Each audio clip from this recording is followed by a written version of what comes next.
U.S. Secretary of State Mike Pompeo told his Russian counterpart on Friday that any future arms control talks must focus on an American proposal for a new arms control accord that includes Russia and China, the State Department said.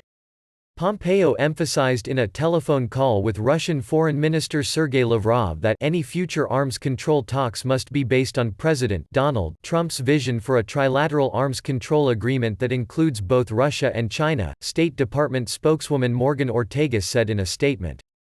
China, whose arsenal of an estimated 300 nuclear weapons is far smaller than those of Russia and the United States, has rejected such talks.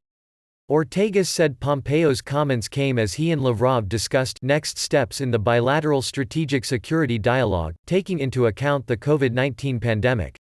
Trump last year proposed that the United States, Russia and China negotiate a new pact to replace the 2010 New START Accord that cut deployed U.S. and Russian nuclear warheads and the bombers and land and submarine-based missiles that carry them to their lowest levels in decades.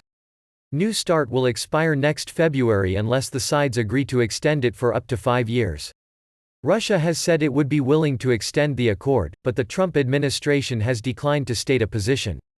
The Russian Foreign Ministry said Lavrov had reiterated the Russian proposal to extend the START treaty, due to expire in February 2021, in his conversation with Pompeo.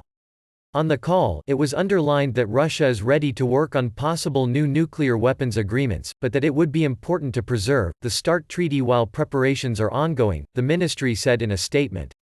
U.S. administration officials argue that China must be brought into any new arms control pact because of the growing threat they say is posed by its nuclear arsenal, which is undergoing a modernization program. Arms control experts, however, have described Trump's proposal to include China in a new treaty as a poison pill strategy to kill New START and end restraints on U.S. nuclear arms deployments. Ortagus said Pompeo also discussed with Lavrov bilateral issues, including the detention of U.S. citizens. She did not elaborate on the number or identity of Americans detained in Russia.